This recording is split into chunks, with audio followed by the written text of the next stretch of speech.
The greatest power you possess is your ability to choose. Join Lowe's Moore as he reveals how you can begin to maximize that power by exploring yourself on the deepest levels and committing to making lasting and positive changes. Get ready to achieve breakthroughs that will lead to accelerated growth and transformation, because you are now tuned in to The Blueprint. Why the actions contradict the lamb. I'm fellowshipping when I'm with the fam. That's more relations, that's foreign and foreign.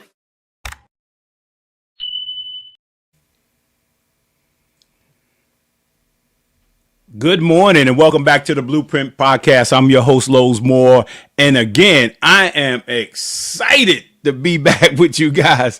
Man, I can't be any more excited than to say, go New York, go New York, go. Go New York, go New York, go. I mean, we haven't had a lot to cheer about in years. It's been a while, 25 years since we've been to a quarterfinal, Eastern Conference final. And 52 years before we've won an NBA championship. And I always start out like when I'm speaking in elementary school, because it started for me. The New York Knicks was the spark that started me when I was a little kid in the 6th grade. And I finally realized what I wanted to be, because up to that point, man, whatever I saw on television, what I heard somebody say, that's when my teacher asked me every day what I want to be when I grow up, I would be that. I see a doctor show and I wanted to be a doctor. I see a fireman going down the street and I wanted to be a fireman. And I saw the New York Knicks, man, win an NBA championship, and I just knew I was going to play for the New York Knicks. I was going to play in the NBA, and they started that spark in me. And I always start off my introduction with the kids. I hope you see this in your lifetime. I saw the New York Knicks win a 1970 and 72 NBA championship, and we are right on the cusp of an opportunity. I believe, this is me personally, they trying to dumb down the Knicks in terms of they're not as talented as everybody else and they're not as skilled as everybody else, and all these other players are so great. Look, the New York Knicks have all the ingredients to win an NBA championship. This year they have it, and all they have to do is every one of them play to their full potential and play with energy for 48 minutes, including an overtime, whatever it takes. We need to play with that energy. There's no time off, and we can do it this year, 2025. We can do it. So again, congratulations to where we are so far, right? But we got a little road to go here, a little journey to go here, and I believe we can do it. You got our support. We haven't had a whole lot to cheer for in a while, but we're here now, and we're right there, and we have an opportunity just like any other teams that are left. We got an opportunity, and we need to take advantage of it. So let's get rolling here.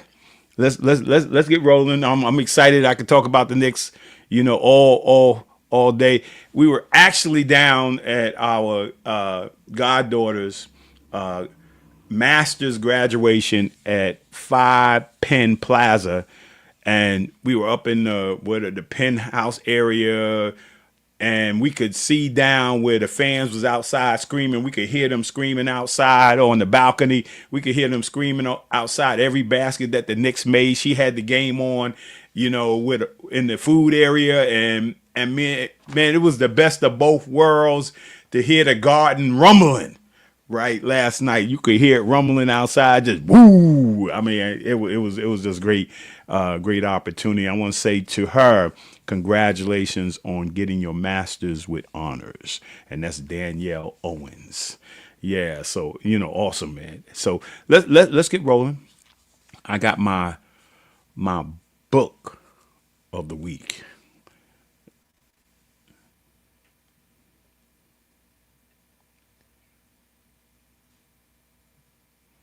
Yeah, there it is. Dr. Bill Winston out of Chicago, right? I mean, an innovator, man of God, and he has this book out, man. If you are looking to connect your faith with the marketplace, we often talk about the church, but we don't talk about the church in the marketplace, right? We don't talk about those who have faith owning corporations, owning businesses. And Dr. Bill Winston talks about that in his book. It is a phenomenal book, right?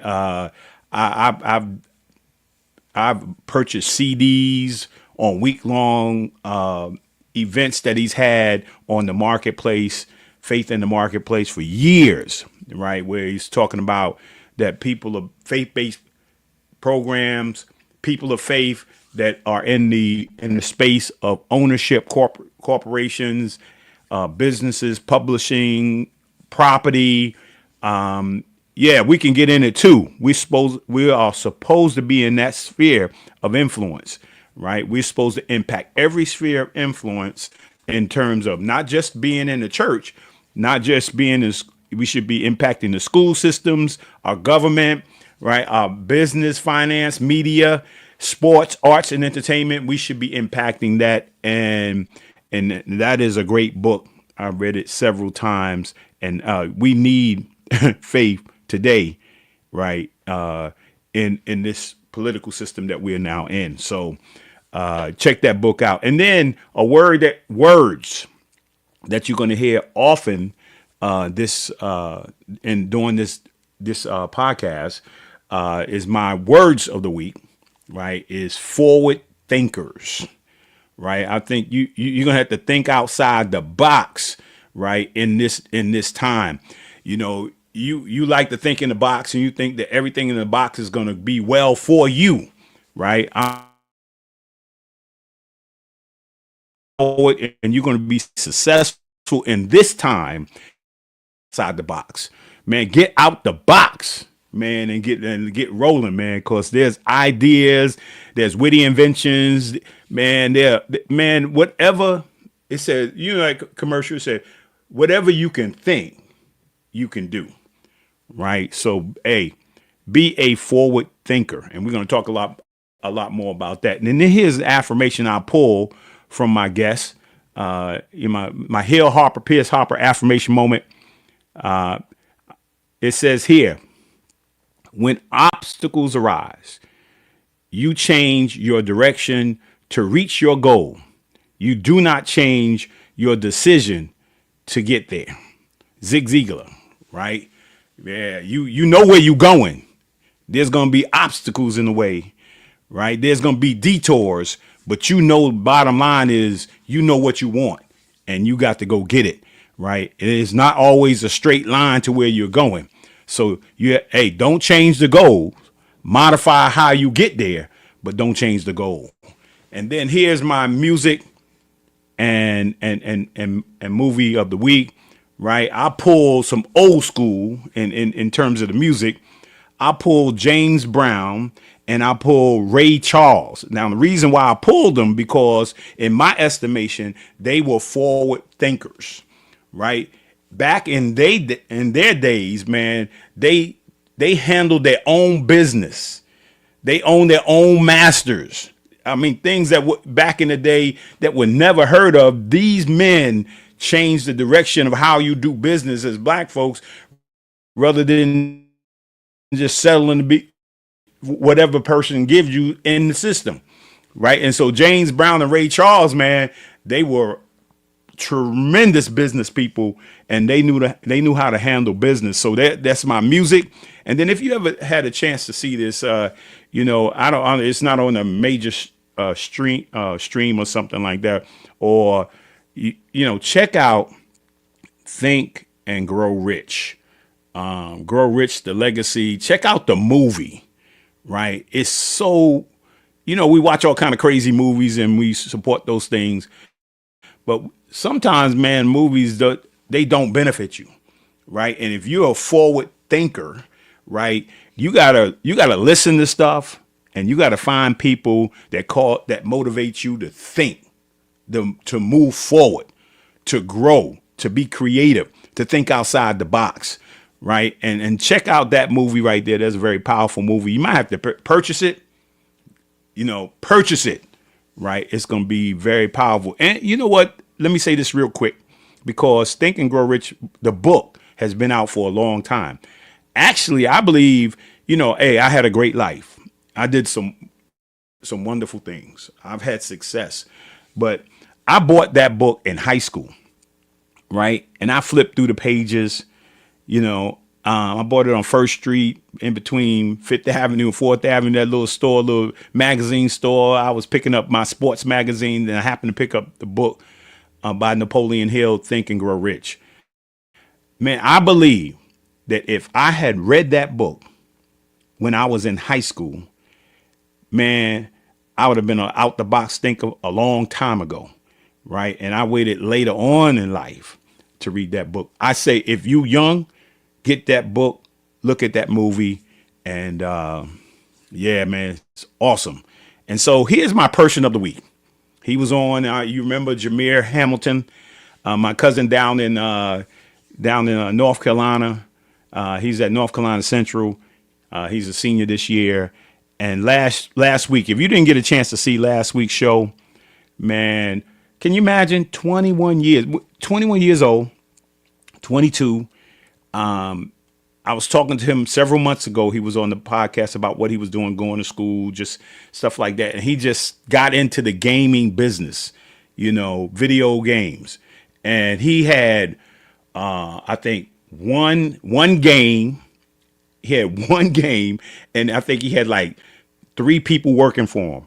Right now, he's got multiple games and 250 people working for him. He's 22 years old. He just get ready to graduate college. I mean, that's what you talk about. Forward thinking, think outside the box. That's what you're talking about. That's why he's my person of the week.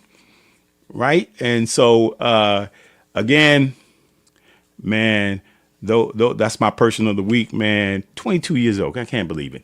But here, as you know, we say every week that, my oldest son, Lowe's the third, right? He just left Kalamazoo, Michigan, right? Now he's on his way to South Bend, Indiana, and Ain't Too Proud, The Life and Time of the Temptations, right? And there's the dates he's going to be there. And he's going to be Midland, Michigan, right? Right after that.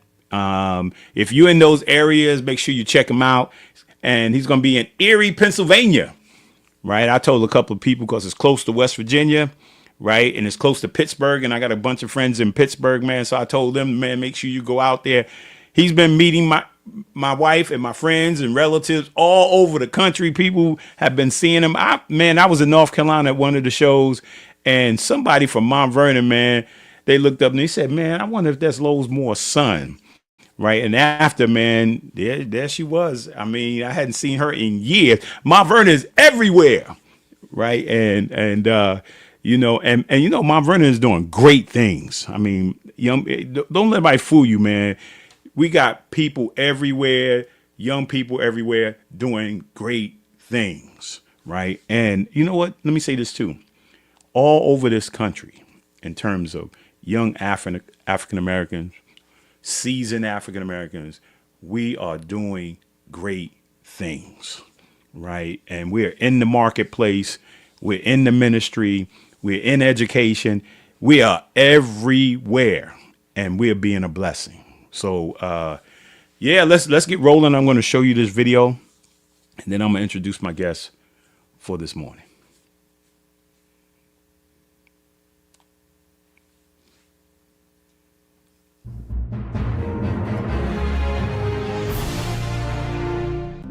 My name is Stephen Horton, and I'm the president of the Grandview Consulting Group. I'm Kenneth Plummer, president of Ford Thinkers Development. The project that Kenneth Plummer and I are being honored for is the Opal 115 project in Mount Vernon. It is a 315-unit mixed-use development that will feature residential units across a broad spectrum of incomes, a brand new state-of-the-art community center, and retail uses in the city of Mount Vernon. It's going to empower a local community, it's going to transform it, and it is going to be the epitome of the partnership between the public and the private sector. I am born and raised in the city of Mount Vernon, so I have a genuine commitment to positive outcomes there. We look at projects not just as building a building, but what can we do that's the greater good. Stephen Horton, along with Jonathan Grimm of NRP and myself, co-developed the Renaissance at Lincoln Park, New Rochelle, a 179-unit workforce housing development project, a 4-story parking garage, and a brand new state-of-the-art 23,000 square foot Boys and Girls Club. The culmination of over 10 years of just blood, sweat, and tears. And it really is a good template for what a public-private partnership should be. The private sector wants a return on investment. The public sector wants a genuine community benefit. And that is something that we have specialized in, achieved in the past with the Boys and Girls Club in New Rochelle, and now with Opal 115 in Mount Vernon. You can do well and still do good, and they're not mutually exclusive. The real estate industry in the United States is a $1 trillion industry. African American real estate developers represent less than 1% of that participation. So to receive the Business Council of Westchester's Minority Business Enterprise Award heightens the profile not only of my company, but of all the people who are active in this industry who are looking for an opportunity to demonstrate that we can deliver as well as anyone else.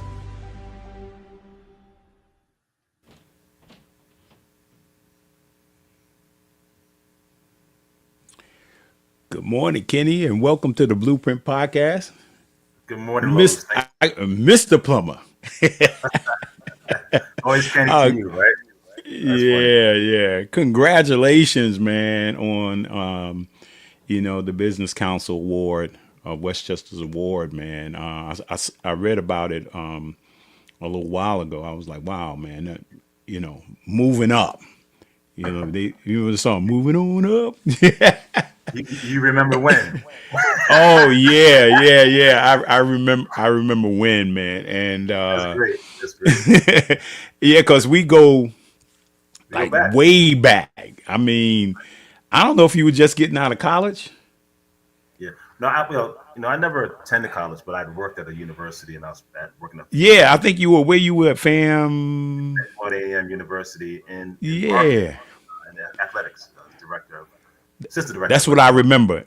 Yeah. Yeah. I moved back from Tallahassee, Florida, and I moved back. You remember to work on, to help you guys with that event with your boy, with Denzel and With Denzel, yeah. And first initially you and then you and Clinton had that event at the Wall Star. Yeah, so that was great. Yeah, that was an awesome event. I mean, you did a great job with that. And man, way to walk into when you come home and walk into something that was powerful for a young person, man.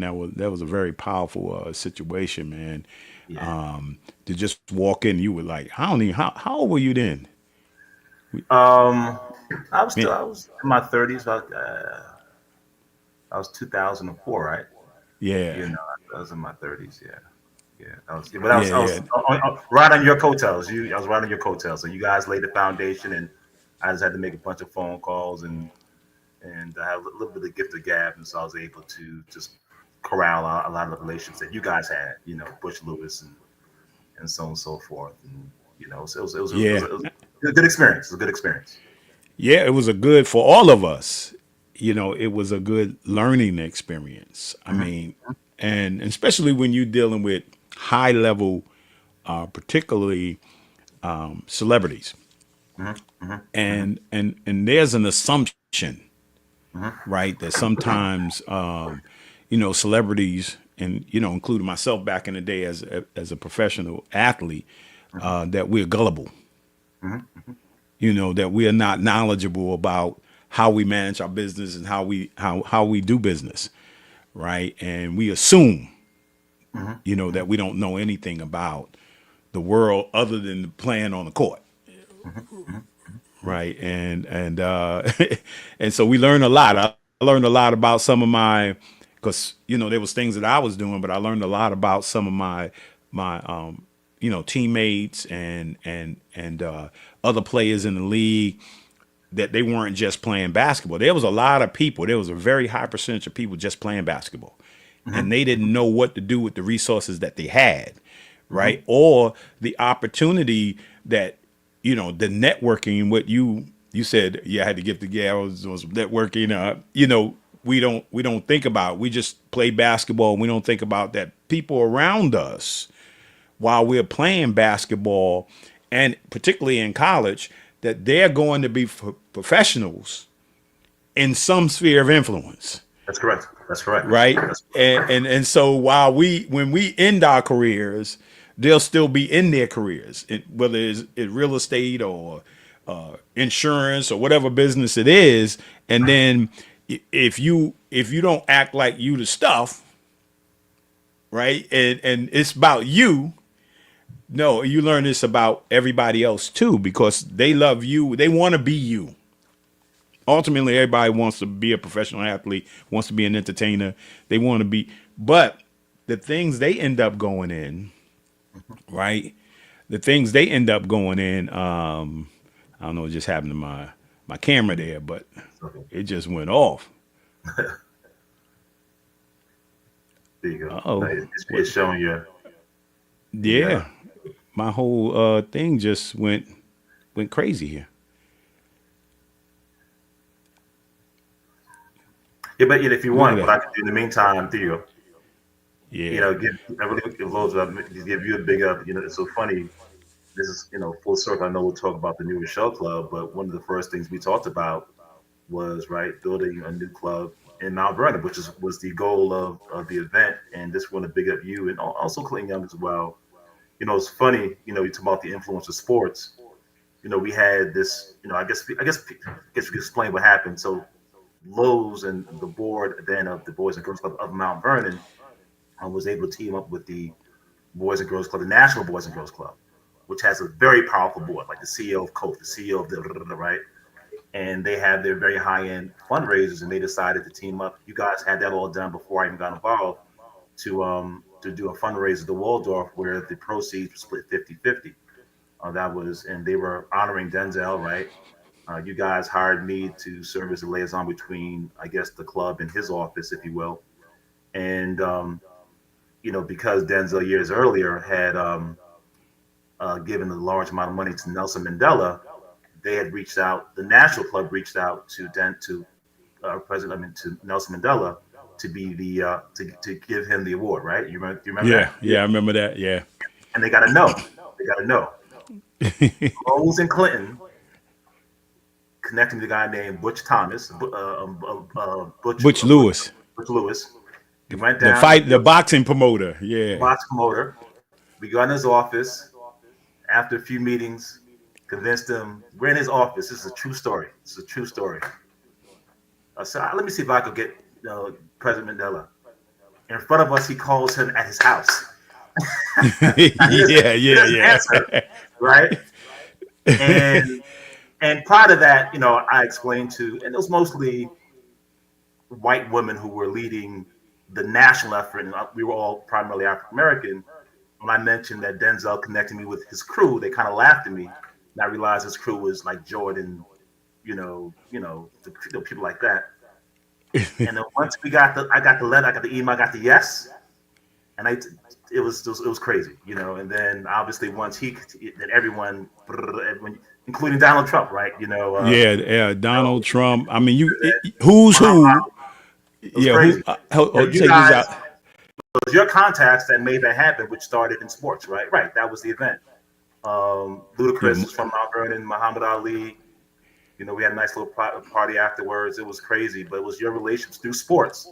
And what I try to explain to my son, I'm really big into the basketball stuff, but it's not about that. It's about life. It's about developing relationships, contacts, the discipline and teamwork and that kind of stuff. So you guys, and we netted 1.6 and 1.2 million, and half of that went to the Mount Vernon Club, 600,000 and change. So kudos to you guys for making that happen, and I'm thank you for allowing me to be a part of it. Yeah, and some of the backstories were pretty interesting because it was crazy. We had honored Denzel, and Denzel had been the spokesman for the National Boys and Girls Club for many years, but he would not let them honor him. Right. The National Boys and Girls Club. So they asked me if I would ask Denzel to if they could honor him. Totally accurate. Yeah, and I asked D, and he said, yeah, we'll do that, and as long as they're gonna split the money, we all good with that. and that's how we ended up starting our endowment after Denzel gave us a million. You know, he had donated $1 million, and then it ended up that 600,000. One On top, point on top of the six million. Right, right. on top of the million. So that's $1.6 million. That the Boys and Girls Club had in an endowment, and still working today. Right. And I'm glad you said that, because people understand that you guys never spent the money. You put in an endowment, and so basically you ate off the principal, and that money is still there today and still providing programming for any kid that wants to receive it in Mount Vernon. So it was a very fiscally responsible way to handle that as well. Oh yeah, So without a doubt, kudos to man. kudos to you guys. Because we could end up having, you could spend $1 million in a couple of minutes. Right, right. Right. So if you don't do something, strategically with it, if you don't make some investment with it, then you're not going to be able to move forward. But that's the start, and I think it's the future of every non-for-profit organization, including churches, right? And we don't look at it enough. Is that your future is in your endowment, right? And one of the things I tried to get at the Boys and Girls Club, which was really hard to do, is that every dollar you get, take 10% of it and put it in your endowment, right? And build it over time, because many of organizations and churches that you see are functioning when everything goes crazy, are functioning off endowments. That's right. That's right.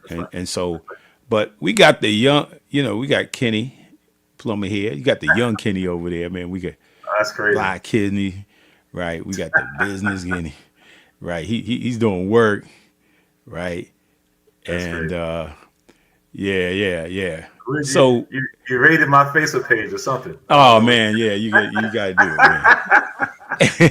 It's nice that we up here talking, but people want to see stuff, So Kenny, let's talk about, let's go back, because one of the three things that I think is important, and when you're interviewing somebody, is that we can interview them and talk about how successful they have become, but many people don't know where people come from, So and on the show we talk about the importance of family, the importance of faith, and the importance of education, because one of the things when in creating the show, it was created around my book, right, from the Boys and Girls Club to the NBA, and then of course Denzel and Pauletta did the forward to my book, and which the name The Blueprint came from, because Denzel said that this was like the book was like a seed, right? And that I was like a seed, right? And like a pebble. He said I was like a pebble. You throw a pebble in the pond, you get a ripple effect. You just don't know how far the ripple goes, right? And then Pauletta read the book, and she said this is like a blueprint. And so that's how I got the name, The Blueprint. Wow. So I just wondered that. I so wondered what it, it came from. yeah, so it ended up that a couple of things we try to get out is that when I started the book, I talk about family, right? And I talk about the dysfunction of family, right? But they still family. Right. We got functional parts of the family, got dysfunctional part of the family, but we still love our family, right? And so when I talk to people, I want to, kind of for them to go back and talk a little bit about their experience growing up, the impact of mom and dad, or mom, and I don't know why my camera keeps popping off for some reason, but yeah, it's a weird day. I mean, Yeah. No, it started off with the IT. started with the internet, and but I gotta go back to it got me going back to the settings. Let's see. And then it takes me to there. I don't know what it's doing. Then it takes me back to my original.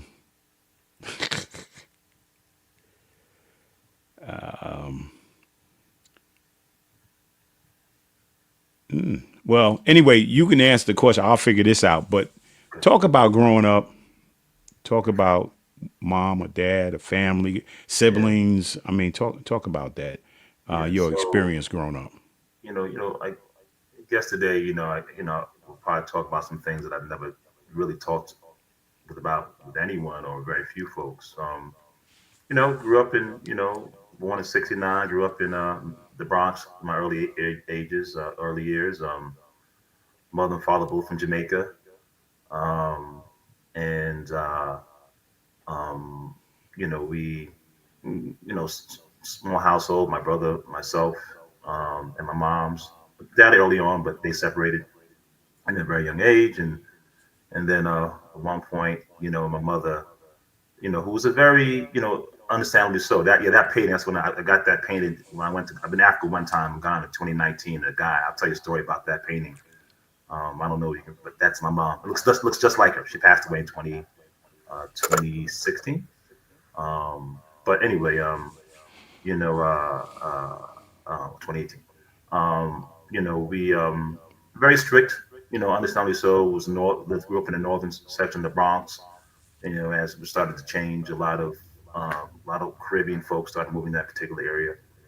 And then one day she said, we're moving to Mount Vernon, and I never heard of Mount Vernon at the time. So this is maybe 12 years old. So I went to Trap Hagen I remember we moved in the middle of the year because I went to Pierce 108, and then I went to 144 Michelangelo, then went to Trap Hagen. And then, it was a challenge, you know, I about dysfunctional families. I've been both. I've been dysfunctional and dysfunctional. At some point, I ran away from home.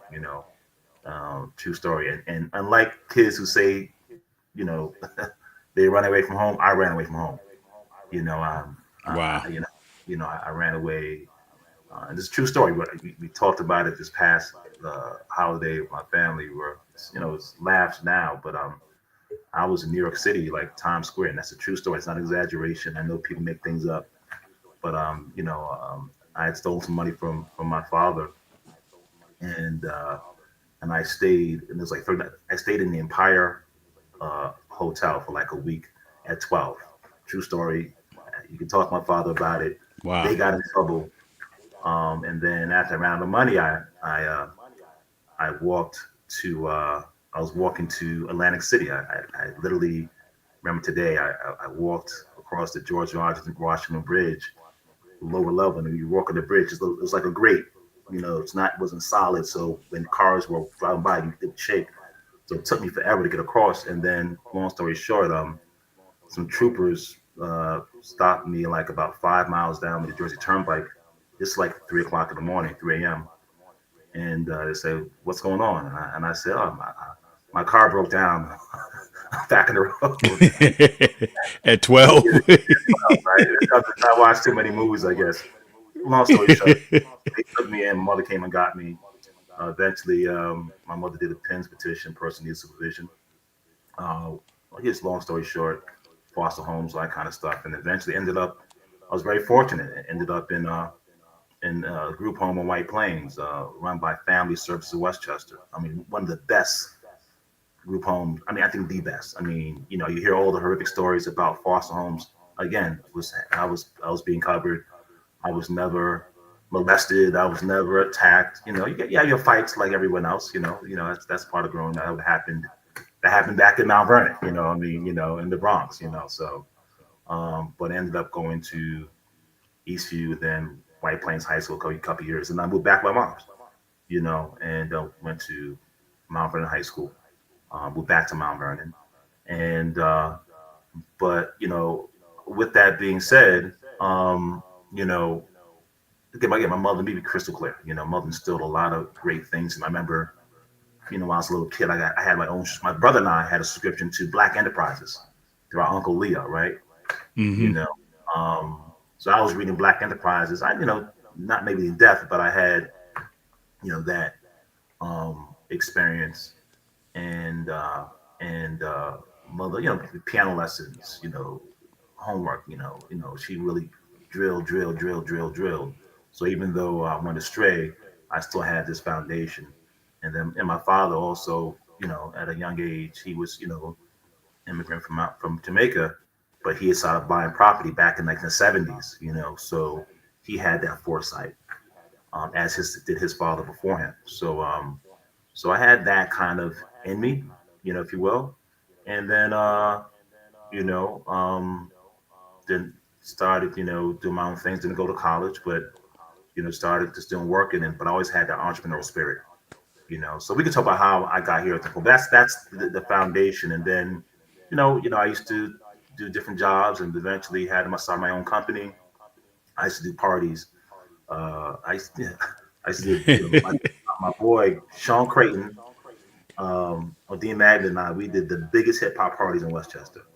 At one point, Wow. Fox Brown on not after the rapper, but we skipped locations and rename them, and we did that on Main Street in New Rochelle, and did a bunch of things. I did a bunch of shows, boom, boom, boom, boom, boom, boom. Monifa from Heavy D, we did, Stone Love, that kind of stuff. Yeah. And but I got the organizational skills, and then that went into me doing fundraisers and events, and then obviously was always into sports, and and had a friend in Florida, moved down there, got a job at FAMU, wrote a presentation for that then athletic director Ken Riley, who played for with the Browns, who passed away about 2 years ago. He hired me. He was athletic director down there. Turned around some of their sports programs from a marketing standpoint. Um, Moved back up here and started my own company, Kensworth Consulting. Started doing fundraising for primarily, well, the first thing we did was the Boys and Girls Club thing. And then we did You one of the remember things. you remember these I'm sorry. yeah, go Yeah, keep going. that was which those pictures. That was, I think you Man, guys. we were young back then, man. Yeah, All oh the my people involved with the Boys and Girls Club, Ron Nemhart, yeah, yeah, Mr. we Coleman, Mr. Mr. Jones. Oh my Coleman, God, Mr. Jones, yeah, Mr. Billy Thomas, Thomas. Yep, Geneva. yep. Amazing, amazing. Yeah, I remember that. When you're a young fundraiser, and because when you hire somebody to do fundraising, right? And I think we had built a nice relationship because usually when you hire, and I didn't know a whole lot about fundraising at the time. I wasn't that long from joining the Boys and Girls Club as an executive director, coming from coaching and playing basketball. So I was learning and I was being mentored by other executives, Kips Bay Boys and Girls Club, executive director, man, for every month. It was once a week, and it went to eventually every month to learn about, because marketing, fundraising, human resources, financial integrity, all those things are inside of an executive director's responsibility, right? And I had to learn those things. I had a degree in communications and public relations, but you never use it, right? Because I was playing ball. So you have to learn those things. So you come on and, with that energy, and then we like, and, and I didn't know how it worked. I mean, I don't know, you didn't even have a car. So it's like, hey, man, can you take me over the what's the name? I'm like, hold on. Am I supposed to be doing this over there? But we were running all over the place because, hey, we were trying to make it happen. I mean, we were trying to, to grow the Boys and Girls Club. And I mean, we were all learning on the run. I mean, and I admired your energy, Mm-hmm, right? mm-hmm. And your creativity. Because remember we did the alumni thing. Remember that the alumni? Yeah, yeah, yeah, yeah. The alumni thing and the marketing for it, the flyers, man, that stuff was fire. Back in the day, man, nobody had seen that stuff, man. You was rolling out that stuff. Yeah. We did some. Yeah, we did some creative things. We did that article. We were the first company ever to use Facebook for a political campaign. The Journal News did an article about that. It's like 2007, 2008, 2007. And, so we try to Yeah. be, forward thinking. We try to, some creative things, Yeah. But what intrigued you about, most people pick up Ebony, Jet. What intrigued you about Black Enterprise? I can't Picking. take credit. It was my, in Black Caribbean family, everyone's an uncle. So my Uncle Leo, who's since passed, he gave us the subscription, right? But it definitely took me a few years, but I started reading it, and my mother had an entrepreneurial spirit. Mother, she, I mean, we we had some wild. I got to tell you another quick story. She was a hard worker. I tell people that I went to school on the campus of Fordham University. I did, but let me explain what I mean by that. When my brother would tell the story better than I, because he's a little older. I might have been 4, and then between 4 or 5 years old, there was a Jamaican school. I remember the door was, the colors of the front door was red, black, and green. And there's these guys, dreads, and Haile Selassie was on the campus of Fordham University. They were smoking weeds, and my mother had the keys to the school because she had to go to work so early. She would get there before even the teachers. So they eventually gave the keys, and we would open up, and we would be there by ourselves before even the teachers were. And when I say beatings, I ain't gonna get beatings. You didn't do your homework. Beatings, man. The things that anyway, I don't get into that beatings, But we eventually went after that, the piece on the way. But my mother was she worked so hard, 2 jobs, and she still had her own company on the side. PJP Enterprises, PJP Enterprises after initials. And, she worked hard. That's how we eventually got to Mount Vernon to buy a house, because that was taken like maybe, maybe a year before she passed, that last picture. But I think it's to say, in terms of when people pour into you and you think kids aren't picking things up, but they pick everything up, whether it be negative or positive. And I think I just always had that entrepreneurial spirit. And I always knew I wanted to have my own. And I think it's not for everybody. Some people want the 9 to 5, and that's great. They want that stability and knowing that, every single week or every other week I have this check I don't have, because it's a lot of pressure. It's not for everybody. I can go into that later, but Yeah, no, actually go into because, I mean, it's the ability, well, actually education or knowledge, right, can make you dependent or make you independent, right? And if they say that 97% of the people are in the box, right, and the 3% outside the box control the 97% in the box. So there's a lot of dependent people on systems, right? And there's not a lot of forward thinking, out the box people. We don't even think about it. We're not even aware that there is an outside the box thought or process. And that's what entrepreneurship is, having a vision. And now you're seeing it more. I'm sure that box, a lot of people are getting out the box because of social media. I mean, people used to have to wait for somebody in the industry to hear your music or to see you as an actor or whatever you're trying to become innovative about, right? And so now social media has made it where you can put your stuff right on social media, right? And you don't have to wait for nobody. You can go to Facebook, Instagram, whatever it is, you can go there. And so there's a lot more opportunities. People are a lot more creative, right, when it comes to it. And, being independent is about risk. Like you just said, it's not, you don't have a supportive system where every week you get this paycheck, right? You got to build to this process,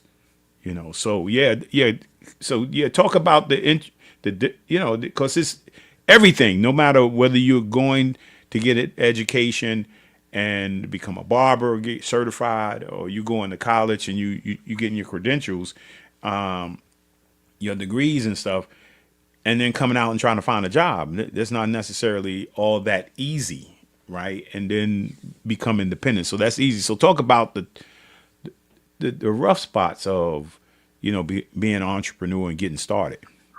Great question. Again, I was very supportive that I had, started developing a good support system. Um, you know, being an entrepreneur, it's not always. I think we lost Lowe's.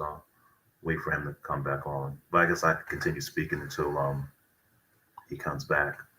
I know you're having some internet uh, connection challenge. Am I still on the show? Yeah, I think I am. So just talking with the audience, being a entrepreneur is not always um, a straight and narrow, right, situation. There are going to be meager times, and here's Lowe's back again. Hey, Lowe's. Hey, yeah, I don't know what's going on the internet. I don't know if it's a Yeah, blackouts here, and but yeah, we're gonna get through it. That's all. yeah. Well, no question, no question. Which is a good segue to what we're talking about right now, getting through it, right? Yeah, Um, definitely. I mean, look, you know, it's funny, where the direction we're headed. I think a lot of people think, with AI and big box stores, closing and so on and so forth.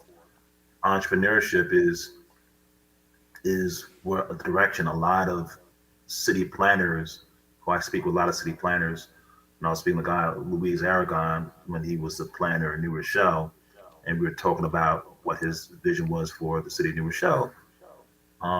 And he says we're going away from big box stores. We're going to start focusing on small businesses. A lot of people think and I'm trying to circle back. A lot of people think that the big box stores, such as the Targets, the Best Buys, and all that kind of stuff, what they're going to do would be much smaller models, significantly smaller. You'll be able to go inside, and they'll have a few models. They're not going to have the back. You're not going to be able to pick the thing up at the store, right? You'll be able to test it out, order it, and have it delivered, right? And that saves on hundreds of employees. It saves on utilities. It saves on, think of a Target, how high those ceilings are, 40, 50 feet, and think of what it costs to just heat that and cool that down in the summertime. And think of all the unemployment, disability insurance, and think of all those things. So much smaller models, right? And similar to Amazon, you can just sit and you have it delivered maybe even the next day. Sometimes, like at some point, it'll probably be the same day. They'll figure that out, Hmm. right? At some point, and because of that, and the advent. I'm reading the book now. I just started, called The Coming Wave. I advise. I'm gonna get you one of these copies, Lowe's. The Coming Wave. It's just fascinating where AI is headed, and it's fascinating, but also concerning at the same time. I have my family, my son, and my soon-to-be wife. We're all taking AI courses, or we're just starting that. And so I think if folks can have a 9 to 5, that's great, but also find out what your business is, because and I know it's a struggle. It's not for everybody, but but there is a if you focus, there is a sense of independence to a certain extent. I mean, you have a small business, you still answer to someone, you answer your clients, you answer your customers. But you never really don't not work for someone else. Even a small business owner works for someone else, their customers. But um, it takes a good support system, and because even your family members around you, if they don't have the same vision you have, that could lend to um, a very tense household, if you will, Hmm. because bills aren't going to stop coming, right? And so, I was very fortunate. I was able to start small, doing small political fundraisers primarily. Um, we were very good at that. We did a lot of very successful fundraisers. That led to working on. I'd worked on political campaigns back in the early 90s, just like as a volunteer. But then it became more professionalized in 2004, 5, 6. And it led to helping run some campaigns. We were successful, knock on wood. And, people started calling me, can you connect me with this person, that person? I was just doing it out of, and someone they said, hey, dummy, you can get paid to make those connections. So I eventually became a lobbyist, a New York State lobbyist. And primarily for developers, construction developers, and then realized, and that's fine because when you're a consultant, if you're all lobbyists, you get paid every month. If they have the budget, regardless of the outcome, and when it's done, you're done, and it's their building. But I recognize I'd like to have some ownership in the things I'm involved with, especially if my name's associated with it. There were some projects I was involved with early on, which my name was attached to it, but once it was done, or once the approvals are done, you get kicked to the curb, and they kind of get to do whatever they want, and your name is still associated with it. And people think, well, you guys said this, but you did this. So I had some challenges with that, and decided that I no longer wanted to be a lobbyist. I wanted to have some ownership. And so I was, but the risk of ownership, there's a lot of risk, there are people, you can work on a project for 5 years and not get paid. Right. And so, I've done some consulting jobs from other, I did a lot of things in between them. Right. I've done a lot of things to sustain, not just fundraising and lobbying, you do other things as well. Right. But you focus. You can have a 9 to 5, but you still have your business. Right. And I was fortunate enough to, actually Stephen Horton and myself, Stephen had an association with a pastor in New Rochelle, HDFC Housing Development Fund Corporation. And we did HUD 223F. We helped refinance it. We did the whole building, boom, boom, boom, whatever. Was able to make sure that HDFC was financially sound, which the pastor, Reverend Rouse, did a great job of making sure that HDFC was fiscally sound and intact, which it is to this day. And again, you can do well and still do good, right? One thing, we can talk about that in a second, but and then I was able to at the time, I had a good working relationship with then Councilman Rice. There was a lot of discussions about there needed to be a brand new Boys and Girls Club. People had those discussions for years. Years. And years, right? And then there was discussions for years. Here's the forward thinking part, I guess, about doing some affordable housing in New Rochelle at this one location.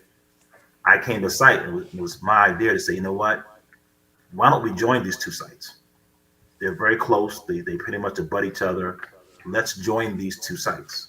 And then because I had the relationship through Steve, the pastor, and I had a relationship with Councilman Rice, I was able to sign a development agreement with the property owner, the private property owner.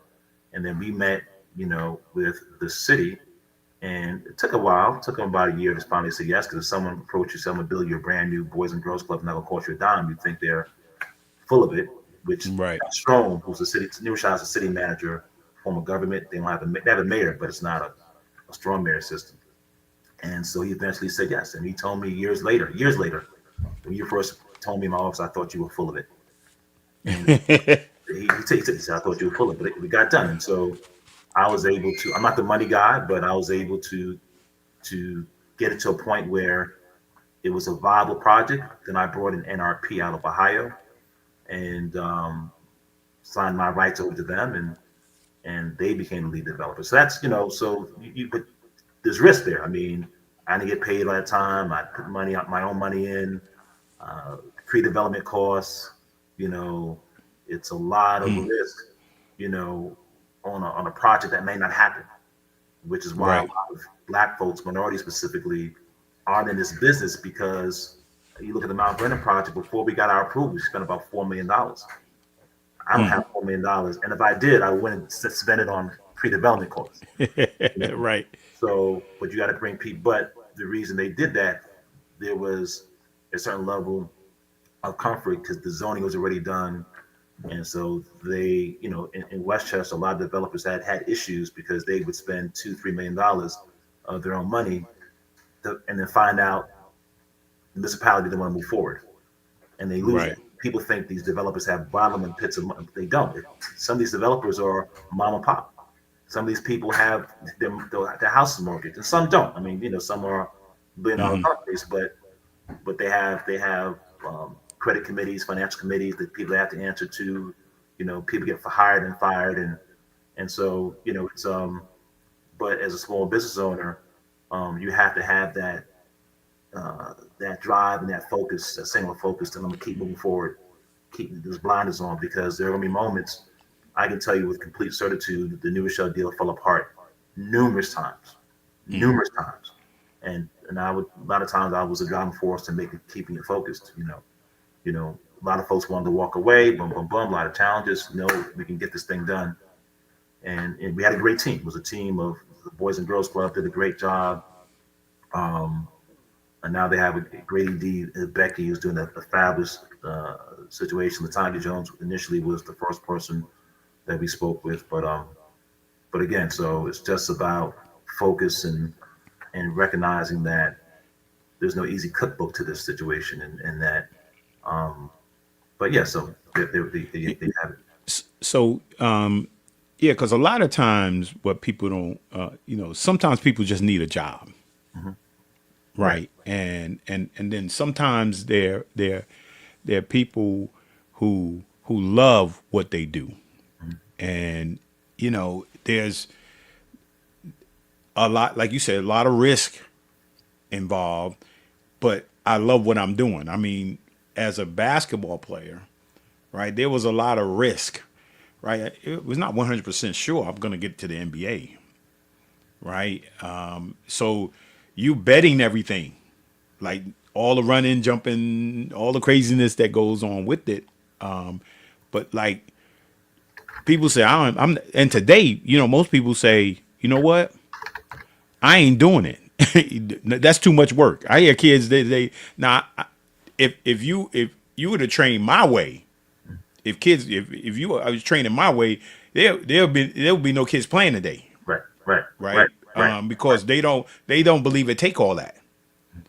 Right. But you have to have a love for it, that you're willing to go through the process. Correct. Right. And that's the thing you're talking about here, is that, hey, look, I see this, I love this. This is what I wake up for. And developers and people who are doing this business, they lose, like the stock market. We lose, we win, but we love this, and the money is just icing on the cake.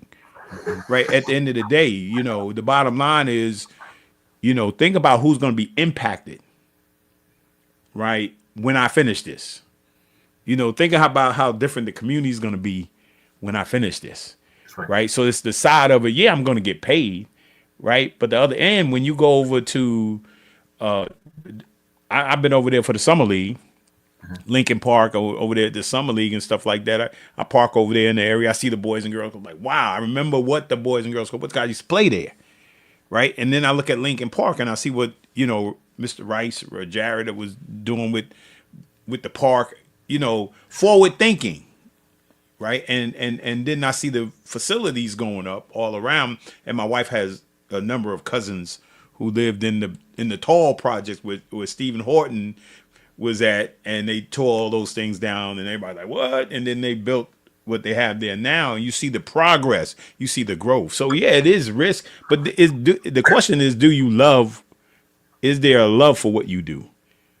Because I think that's a big key. Because if you don't love it, you out of there. Yeah, nothing but love, right? Just to steal heavy D. Absolutely. I mean, now that it's finished, it looks great. But to your point, you got to love it through the process. When people are, development's tough. It's tough. I mean, to your point. Well, if it was easy, everybody could do it. Right. Anybody could do it. But I remind people that we closed in October of 2020. What was happening then, right? Oh yeah. Right. We had over 90 people on our closing call. 90. So this wasn't a Kenneth Plummer project. We had so many people involved, and so many great people. There's so many great people, right, involved, and stepping to the board of the HDFC, and I got to give folks a shout out and just a lot of amazing folks. But yeah, I mean, just the love of I love connecting people. I'm a maven. I love um, figuring things out. That's my gift. My gift is kind of figuring things out. To be a developer, and to anyone listening, I don't build buildings, and the vast majority of the people, call the 90 people, don't build buildings. You have attorneys, you have architects, you have engineers, you have everything you can think of. So our goal is to go there, identify a location, make sure it's feasible, create the relationships, um, um, and then put a team together, right? Make sure it's financially viable, and I love that process and that component. Right. Then you hire a construction team that actually builds, who has experience, and you have a manage. I don't manage the building. We have a professional management firm that's it's a tax credit building, a 9% tax credit, low income housing tax credit. You have to be income tech certified to manage the building. The company we have, they manage thousands and thousands of units. So and these are the types of relationships that you build throughout the years, right? NRP, they develop, construct, and manage. Our partners out of Ohio, and Jonathan Gertman, who's their head of their uh, uh, uh, New York office. Very fortunate. Again, divine intervention. Met him at the time. He just opened a New York office. They were hungry. I don't know if he does his project today. This project now, they're so big now in the short time span. I'm not confident that he would even take this on. But but um, but again, I have tremendous love. And then when you go to see the finished product, I'd be lying to you if I said I knew for a fact that the finished product would look exactly like that. I mean, Right. it exceeded all of our expectations. Because I know the Right. designs that we had when we first started versus, and there was, did probably 10 different versions. Our first thing, it was the Boys and Girls Club would be at the bottom of the building, right? It wasn't all standalone, right? Standalone. And then it evolved, right? We didn't have a 400 or 360 space parking garage. That the parking garage costs $5 to $6 million alone. Like, think of a deal the deal has the capacity to absorb $6 million just for a parking space. Right. We had New York State, we had the county, New Rochelle certainly, IDA, and yes, we're business folks. Yes, there has to be a financial benefit, but I always say that you can do well and still do good. They're not mutually exclusive. Right. I can look at anyone in the eye. I don't care who you are. And if you go there and you're not, something doesn't move you, then you have a black soul, right? I mean, we have, in my opinion, and that's collectively, the community, right? Crystal clear. This is a community-driven effort. We did a lot of outreach, and you go there and there's quality. If you wake up in that building, you would think you're in a luxury building. It's workforce housing. You know, you could be a single mother or a family of two or three, a husband and wife and two kids, whatever, and you have affordable rents, but it's not low income. You have a parking garage, and then you have a state-of-the-art youth facility that you have some level of comfort that licensed, qualified, an organization that has an impeccable reputation is looking after your child. Yeah. And surrounding a park. So the park is surrounding it, around it. Yeah. Yeah. Yeah. So, I mean, this is, It was a no-brainer. yeah, but it was beyond all of us. You know, this was bigger. I'm not saying this because I'm on a podcast. You've asked anyone this, it was so difficult. You think of all the entities, city council, the board of the Boys and Girls Club, the board of the HDFC,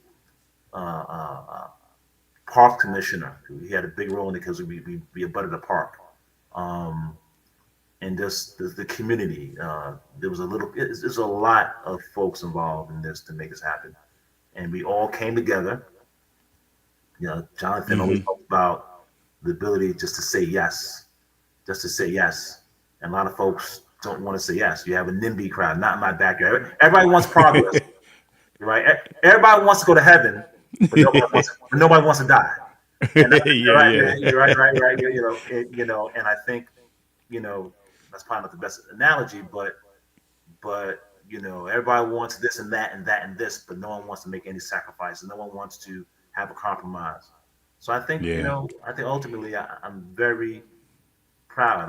And I remember, I'll say to my mother she was on her deathbed. I mean, we'd had meetings, and I would go in the bathroom at Montefiore Hospital, and I would be in the bathroom in the hospital room having meetings, for this project. So this is a very deeply personal project, deeply personal, and I'm very proud of it. Yeah. Yeah. And you said before we move into the talk a little bit about the Mount Vernon project, you said something. You mentioned 2020 because that's when I started the podcast. I thought that you know I wanted to get out and do motivational speaking around sports and youth development and how to help people stay unstuck. That was the goal. How do I kind of get through this? And in my experience in the pandemic and the whole 2020 and retirement, I used to take my car to White Plains Chrysler Jeep, and then I'm known probably for walking, right? So then I leave in my car and then I walk, right? I'm walking to White Plains and I see that developments didn't stop, right? So in that 3 to 5 years, right, I'm dropping my car off, walk, right, and I'm seeing the foundations, right, and then I'm seeing the building start to appear. So even though it was a pandemic, people were still moving. I mean that was a whole because people were forward thinkers, right? You're in the midst of whatever you're into. Your mom is passing, but you're still moving. You're still moving forward, right? You can never stop moving forward, right? And when you get stuck in where you are, you can never move to where you need to go, Correct. right? And that's where you become a survival mode, right? And when you forward thinkers in a striving mode, we're talking about thriving, right? And you can never get caught in survival, right? Always be thinking forward, right? And so, during that time, during that pandemic, man, a lot of people got stuck, and a lot of people are still stuck. They don't know how to move forward. You was getting this done because I walk over by New Rochelle High School, come down by Iona, and then come up Lincoln. Sometimes I got my ball, right? So during the winter, summer, whatever it is, I got my ball. I'm doing my ball workout, trying to keep the arms moving. And I stop in the New Rochelle Park, and I always look, just take a couple of baskets. I'm looking around, seeing the buildings that weren't there. Because I remember the tall buildings over across the street. Yeah. Hartley houses. Yeah. So, and then I remember they were gone, right? And then I remember the park development. And then I could see as I'm shooting the ball, I'm seeing them. Nobody's in you building it. Nobody's in it. Now all of a sudden it's up. It's building. Now I'm parking in the parking lot. There's the Boys and Girls Club, right? There's the soccer field, baseball. All those things. The pool. Yeah. So I mean, yeah. I mean, yeah, man. Just people don't see right before your eyes while you're stuck. People are moving. People are moving. There's people doing things right now. Everywhere in the That's right. world. Yeah, it doesn't stop. Because people. Yeah, and that's what vision is. Time on working. Right. Yeah, and that's what vision is. Scripture talks about a people or a person without a vision will perish. Write it down, make it plain. Right. Yeah. Write the vision. Right, and then follow through on it. So talk about the Mount Vernon. Because you called me one day, said, yeah, we're gonna be doing this. Yeah. What do you think about that? I was like, yeah, so talk about because I'm sure you're into that now. Yeah. Mount Vernon, a city that I love and a city that helped raise me. First, I love the city. I think Mount Vernon has just so much untapped talent and potential. And I think to echo what Lowe said earlier, we get a bad rep.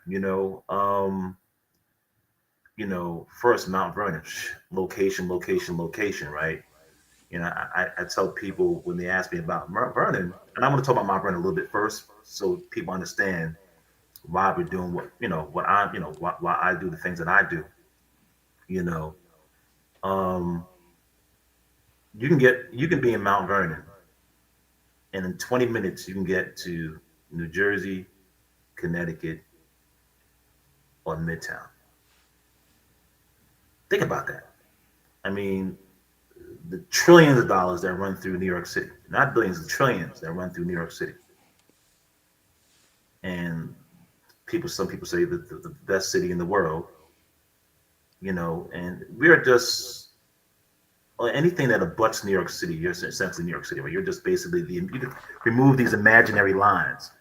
This is where, Mount Vernon's a bedroom community, right? And so, you look at Mount Vernon, 6 train stations. Not people say 2, it's 6. You have Mount Vernon East, you have Mount Vernon West, you got Fleetwood, we got the 2 that we border, we got the 5 on Dyer Avenue, and if you live 59 East 3rd Street, you walking a block to the Pelham train station. Right, right. I mean, am I exaggerating? Right? No, you're right. We have an artery of parkways, Cross County, Bronx River, but not too far. Connor Street. Third goes to Connor, which goes to 95. You got to get not to your Mount Vernon Avenue, Yonkers Avenue, right up the street to 87. The Hutch. Great infrastructure, tremendous infrastructure in terms of people don't recognize that. And then and I'm not trying to get political, but people say what do they want. And I'm a big supporter and fan of the current mayor. Is she perfect? No, but she's done a damn good job. We're going to be the only city in Westchester where, and I'm not going to go political. I just wanted to say this just as it relates to your question. We're going to have all our sewers done and all our Con Ed lines done. So for an investor, a developer, that's significant, and that's good for homeowners. It's good for property values, right? And so we have this city, this amazing city, which years ago, Steve and myself, along with Anthony Palercio, Michael Anthony, used to own Michael Anthony Jewelers. People realize that at one point, Mount Vernon was the home of the largest manufacturer of jewelry in the United States. Period. And in 2008, they sold the company to a guy, small business owner. You may have heard of him, Warren Buffett, right? Warren Buffett's been in Mount Vernon a couple of times, right?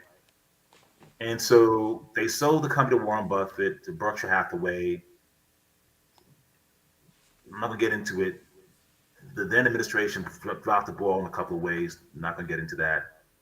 They lost a tax incentive, a tax benefit, Berkshire there. So they moved all their employees to DR in New York City, but left the land with the Palercios. So it was their vision to do this big, massive, affordable low-income project. To our credit, Steve and I got involved and said, we can't do that. Let's try and do some market rate stuff.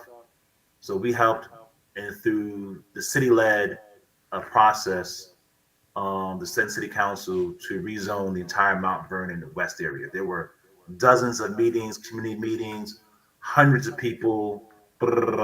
So as of right, we did what's called a form-based zoning. So as of right now, you can do the same thing New Rochelle did. So New Rochelle, downtown, 200 acres, RXR did a form-based zoning. So as of right, so they removed, so like I said earlier, what was happening in Westchester, investors were coming to invest money to find out after they did all this pre-development costs, they couldn't do the project. Unlike New York City, you buy a project, as of right, you know what you can do. So in order to attract investors, Westchester, to their credit, started doing form-based zoning. Mount Vernon was the first city to start that.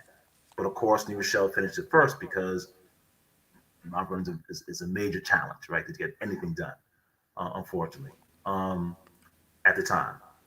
So we did a form-based zoning. So this property now, as of right, um, you were able to do like 400 or 500 units. This 1.7 acres, 40 acres is rezoned, but 1.7, the project owns 6 of it right by the train station.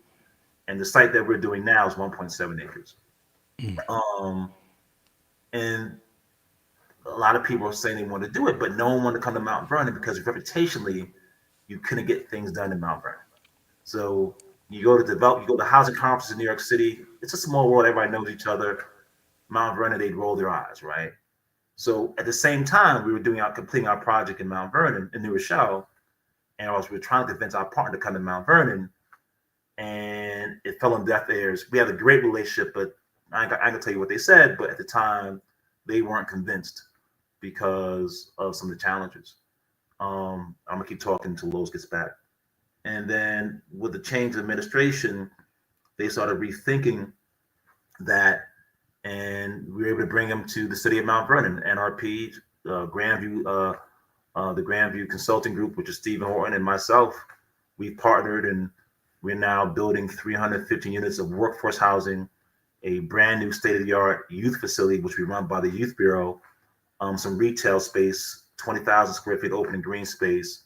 We're fixing the medium in front of the building, the medium, not the whole, but the medium in front of our site. We're investing in the sewer systems surrounding, even though we don't impact the sewers because our project is directly on the sewer main for the county, we're still investing in the sewer systems. And we're going to do a project that I promise you that it's a workforce project, but there's nothing like that in Mount Vernon and very few projects like that in Westchester. When you walk in, you're going to think you're in a luxury building, but it's going to be workforce housing for our people, much needed folks who deserve quality housing options. I'm just waiting for Lowe's to get back. Or should I keep talking? So yeah, we're really excited about it.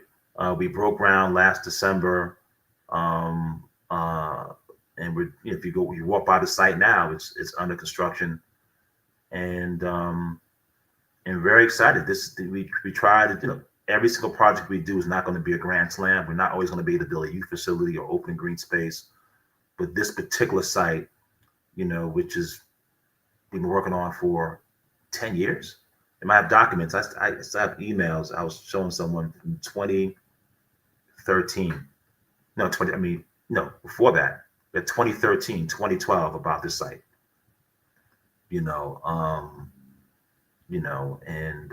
So it's been something that's been a process, and very, very excited about. Just waiting for Lowe's.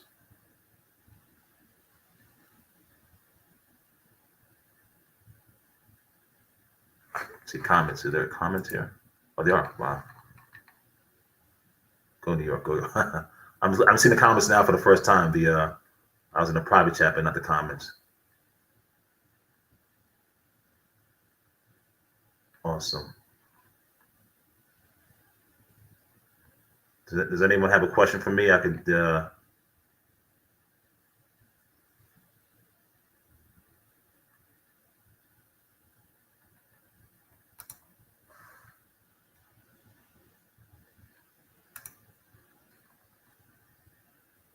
Oh boy.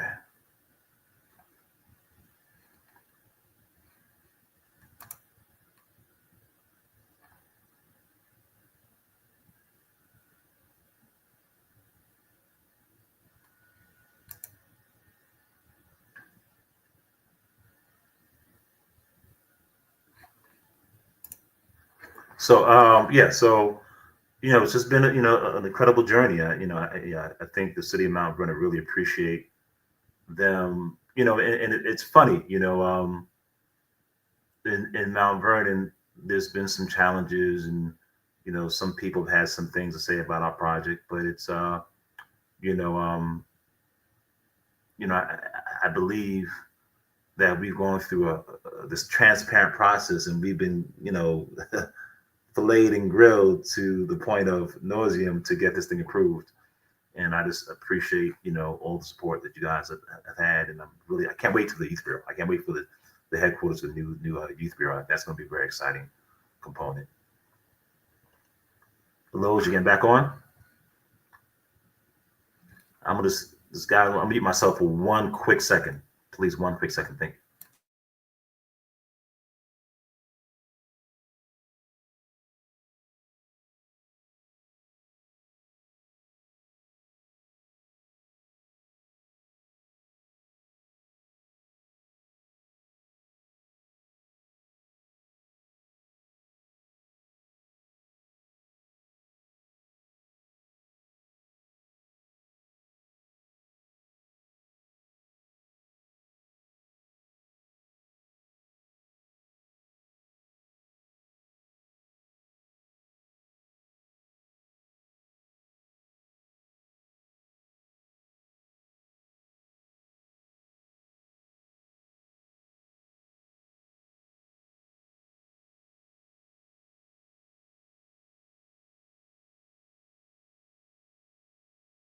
Yeah, so your Lowe's is just having some technical difficulties, asking me to keep on speaking. I'm not, I got to figure out what I'm going to talk about here. But yeah, so, I can't respond, but if you guys have any questions, please put them in the chat. I'm looking at Tasha Young. How are you? Tasha out of Tarrytown. She said, go New York, go New York, go. See my son on here. Hey, Tris.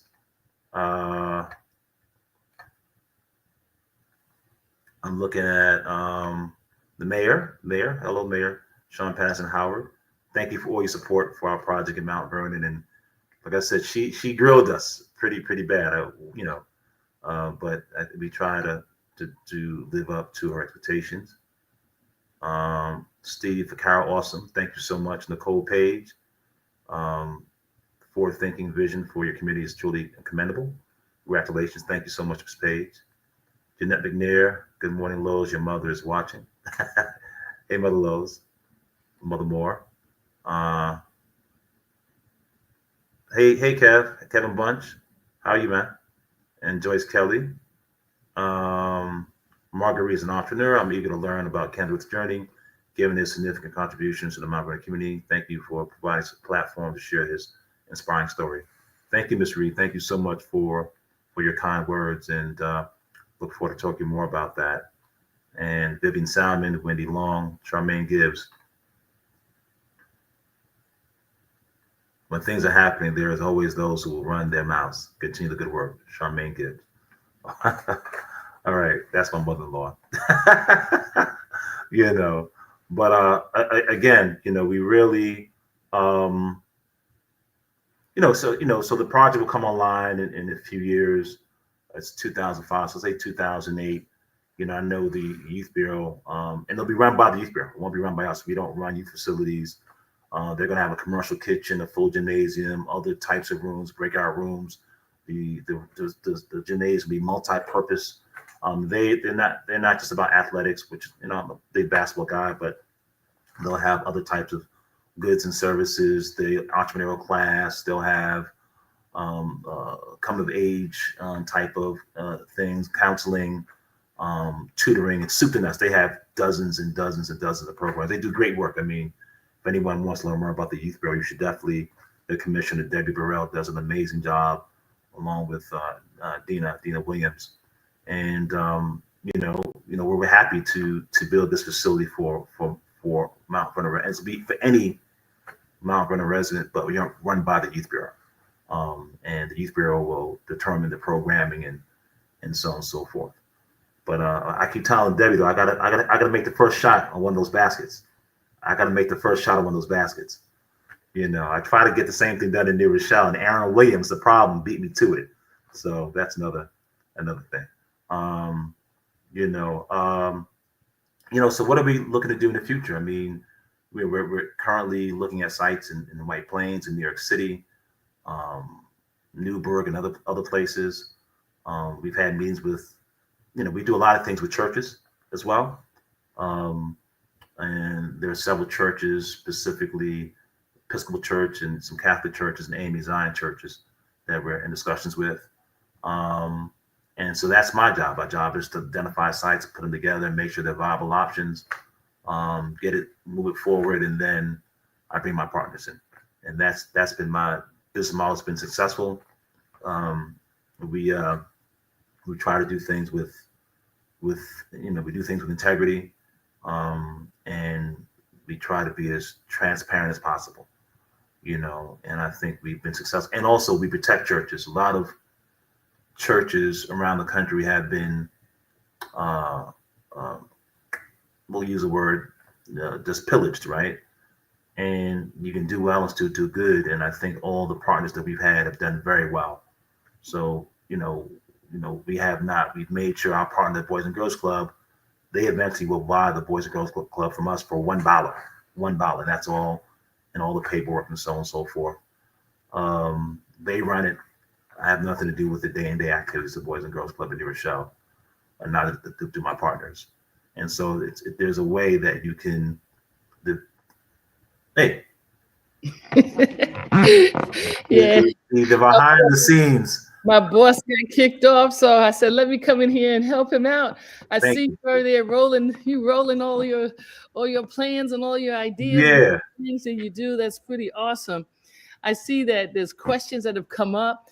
Margaret said, "What do you believe motivates the projects that you're involved in?"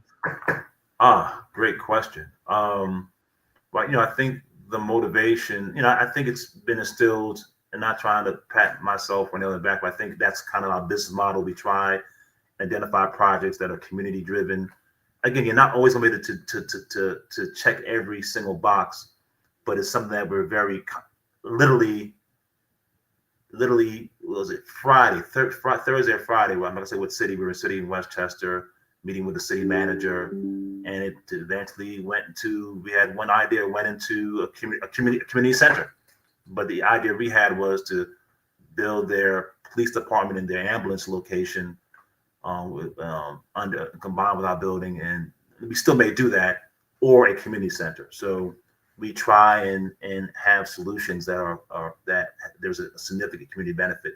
You can't always do that. I mean, and a lot of developers, I don't know how, are there bad developers? Yes, like in any profession, but we try. I think that's part of our mission. I'm 50, I'm 56, and I don't know how much longer I'll be doing this, but 56. Yeah, for some reason, I was like, you could have told me you were 46. I would have believed you. Crazy. I gotta send a few dollars in cash app for that for Zelle. Listen, but it's a motivation of doing it right and doing well, right? We're here to make some money, but you can do both, and I'm very proud. I mean, I can't tell you how many times I say, "Let me bring you our New Rochelle project. Let me bring our New Rochelle project. Let me bring our New Rochelle project," because, and I've had other projects, but it feels I'm very proud about that. Well, it takes. I remember one time, Lowe's will tell you, I had done I had written down a message, and it talked about that there's no elevation without excavation, right? In other words, and it talked about how one day a person drives by a plot of land, and they, for some people, you see a plot of land, right? But for people who are developers, they see opportunity, they see potential, and that every big building that you see used to be just a plot of land. My god brother and his wife were building a house in South Carolina. And so we had gone down to South Carolina, and they were showing me where they lived. And I come upon this house, right? And the house was literally a foundation, right? There was nothing but the ground. And we walked into the middle of the foundation, right? And I got in there and started laying hands on the structure. And I said, God's going to open this thing up. And it was so crazy because I said, what a beautiful foundation. What a beautiful, and people, I said, you know what? People don't understand. We get so enamored with the external after the fact. But you can't build anything unless you have a powerful foundation. That's not just about a building, but that's about a business. That's about a marriage. That's about a family. Foundation is the key to everything. And so, and it's also about the vision before the foundation, right? And so you guys actually had a vision, and you took your vision and you made it happen. So that's awesome. Like, really proud of you for that work, you and Steve, and great job.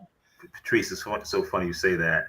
This is every time I drive past Ridge Hill, I just think, I remember, at one point that thing was just a mound of dirt. You're on the highway, you're on the Spring or 87, right? And I'm fascinated that at one point someone drove past it and said, you know what? I want to build a mini city, if you will. I have the vision, I have the resources, and I have the connections.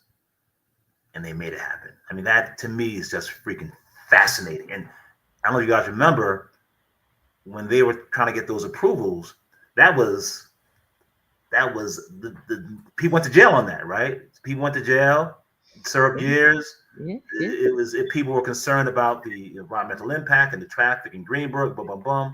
None of that occurred. And you have thousands of people work there today, and tens of thousands that attend there, weekly, right?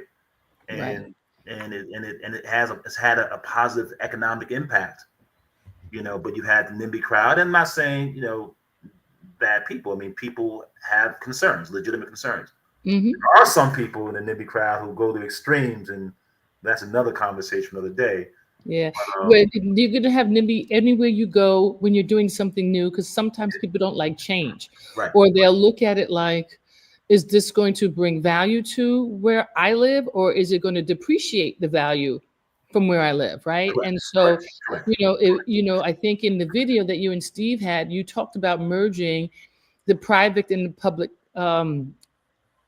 idioms, right? The ideas about what you want. Right. A private sector wants a return on investments, right? The ROI is necessary, right? But the ROI for the community, for the public sector, is just as important. And so if you can merge the two and then keep the value of the project that's going to appreciate in the community and appreciate on the return of investment, you're going to do a great job. And so sometimes people build projects, and then once they do it, they kind of go, right? Wash their hands, and then whatever happens to it after that happens, which is why they depreciate in value, because you built it and then you let it alone. But if you build it, own it, love it, care for it like you raised your child, then that means it's not going to depreciate in that manner. It's so funny. That's one of the things a lot of municipalities will ask you when you're going through the approval process. Will you own this project and manage it after you build it? That's always, anytime a developer is coming to a city, that's something that you should always ask them. Are you going to own it? And we will own the Mount Vernon project, and we own the New Rochelle project. My piece is significantly smaller than NRP's, but and the HCFC, but we are the owners of that project. And so I see Nicole Page. She said, what aspects of this project are you most enthusiastic about? Great question, Nicole. So I'll talk about my runabout, talk about New Rochelle first. The building, the workforce housing, the 179 units essentially pay for everything, right? That's, essentially, I mean, it's tax credit, you have investors, a lot of things, but ultimately that's the driving force. And it's that's built the Boys and Girls Club. And the Boys and Girls Club, as far as the nonprofit, didn't have to put any money into that project. But the project is known as the Boys and Girls Club project, right? So similarly, with the Mount Vernon, even though they are not the driving financial force, I'm very excited about the youth facility, right? I know the only reason the way I met Lowe's was through the Boys and Girls Club. And I've done this 1.5 million times. You look at Mount Vernon, here are the sites, you have a couple of facilities. You have the YCOP does amazing work out of First United Methodist Church, out of a church, and you have the Boys and Girls Club, and that's primarily it. You have the Northside Boys and Girls Club is closed. You have there used to be a YMCA across from Hartley Park, closed. There used to be on Sacred Heart Church on Second and Second top. There's a gym there currently, closed. Unity Baptist Church, there's a gym downstairs. People realize that, closed. When we were growing up on Friday nights, Key Club, Montford High School, swimming and basketball, can't do that. There used to be, well, I guess you can know, they've opened up swimming again. That's a lie. They opened it. Gary Pretlow was able to get that back opened up. And a bunch of other sites. When I was growing up in Mount Vernon, Reverend Glenn, First Presbyterian Church, corner of Lincoln and Columbus. You had the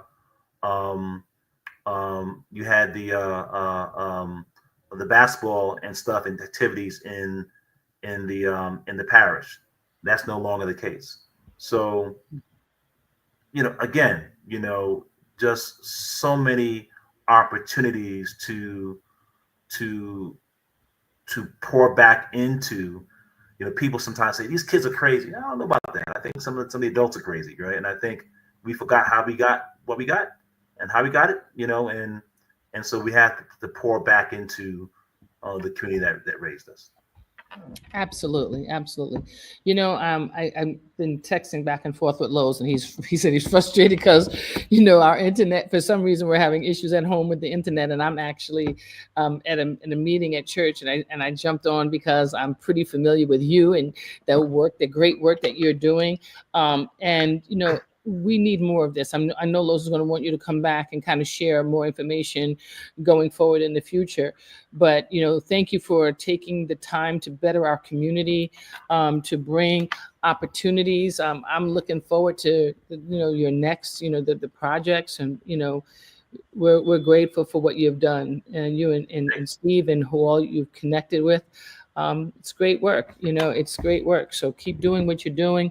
We're asking, Tasha saying, keep talking. Nicole, Margaret, Charmaine, Wendy, you have a whole lot of folks that have been in here listening to your, Vivian, your forward thinking, and so we're excited about your journey. I talked earlier, it's one thing to have a vision. I used to have these words, right? I make stuff up sometimes, right? But I always say that you have some people that are visionaries, right? Visionaries, they can see things. They can look at that dirt and say, wow, that's something that's really good. Look at that dirt, right? That dirt, I think I could do something with that dirt. They see it, right? Then I always say I have these people that I call talktionaries, right? They can talk it through, and they can say, listen, you see that dirt over there? That dirt, I could do this with that dirt, and they can talk it up, right?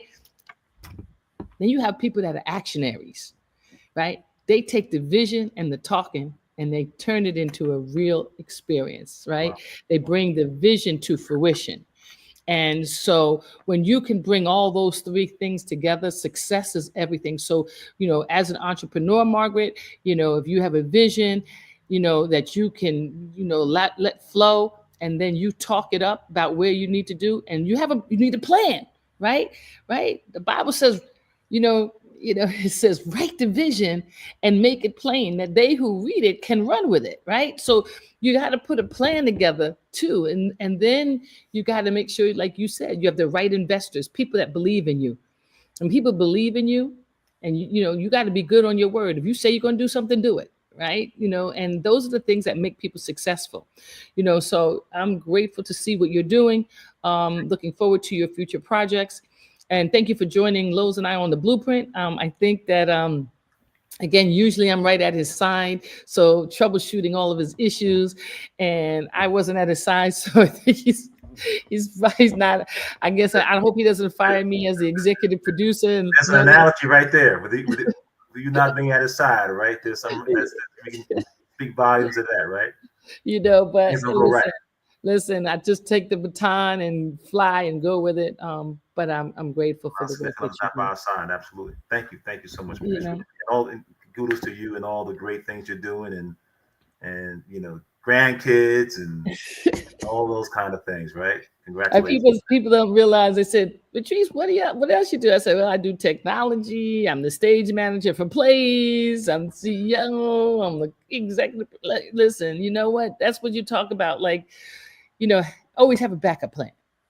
Right. Think outside the box and have a backup plan. So, cool. It's great stuff. So, listen, can't wait to see the vision come to fruition.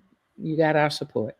Thank you. More to come. Thank you so much for, and congratulations on this show. I'm glad. Thank you. Thank you for having me on as your guest, and I have to go back and watch some of the other additional episodes as well. Yeah, we're ending at the end of the month will be the end of our 5th year. We'll be going out the first Sunday in June will be the first show of our 6th season. And a lot of people don't last that long, right? Especially without financial backing, because it's not like anybody financially backs us, right? We bring these every Sunday or Saturday, depending on our schedule. We bring it every weekend and we incur all the costs. We do all the stuff to make it happen, and we build up other people and things like that, because that's the vision that Lowe's had.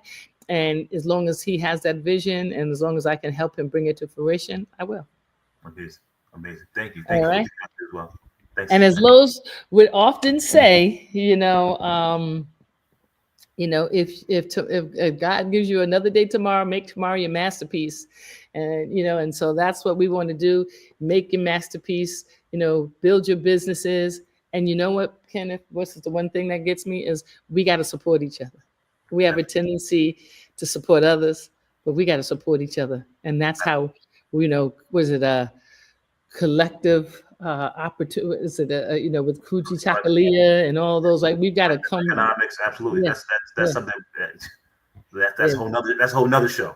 Yeah, we gotta do that. Economic empowerment. That is, because we have enough to do that, but correct. We become absolutely. we start questioning. Oh, why who's he doing that? We start doing that. But you know what? It's time for us to pull together. Why is he handling money? Well, he's an accountant.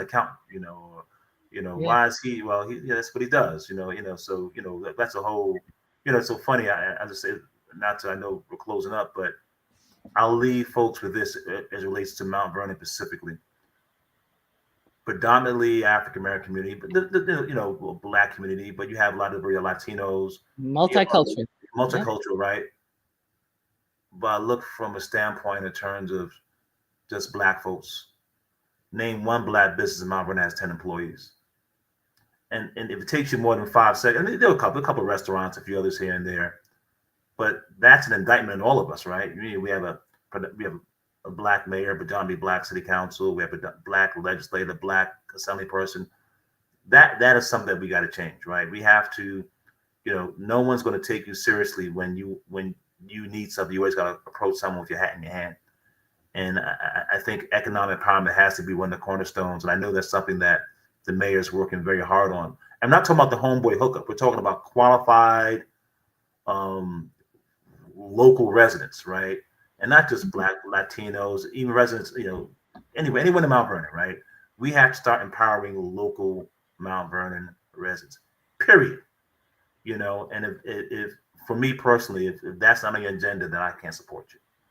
Well, you know what? If we took a lot of the energy that we spend attacking each other and building each other up, correct, it would be a phenomenal city. Correct. So I'm looking forward to the build up. That's what you call it. We want the build up. That's our new. That's the direction. So Nicole said this interview was inspiring, and it was powerful to hear your journey from childhood to present day, and that your entrepreneurial mindset at such a young age, thinking shaped this path is remarkable, and I would have to agree. So she's wishing you great success to uplift and move our community forward towards greatness. So thank you, Nicole, for your participation in our show today. And we often say, if you've been part of the Lowe's More the Blueprint podcast, please go to YouTube and subscribe, and go to Facebook and like. The more subscriptions we get, more people might pick us up too and say, I would like to, monetize the blueprint. But as they don't monetize it, we're not going anywhere. So hope to see you guys next week. Keep you posted on who we have on our show next week. But we thank you all for joining us and supporting us. And we thank you, Kenny, for your time that you've spent with us today. We really appreciate all that you've done in our community. And we know that there's, you know what, as we always say, and it's not a cliche, the best is yet to come. So you all have a wonderful Saturday and Sunday. Enjoy your day. And we will see you all again. Thank you, everyone. Thank you. Thank you for watching. Bye. All right. And